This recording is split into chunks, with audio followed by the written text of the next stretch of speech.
হাবিবাল্লাহ ইয়া রাসূলুল্লাহ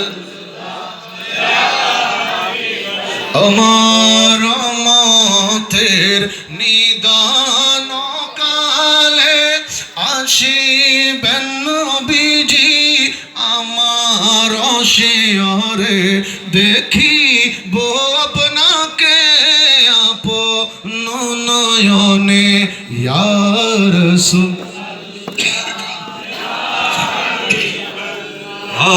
ইয়া রাসূল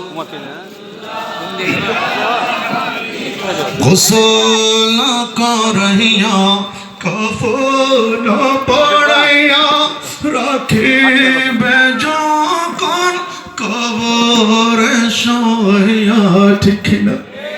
আজকে যখন আমরা অনেকে গোসলে যাচ্ছি, ঘরের মধ্যে বিবি থাকলে বিবিকে, মেয়ে থাকলে মেয়েকে বলি গোসল করে এসে ভাত খাবো, ভাতগুলোকে টেবিলে রেডি করে রাখো।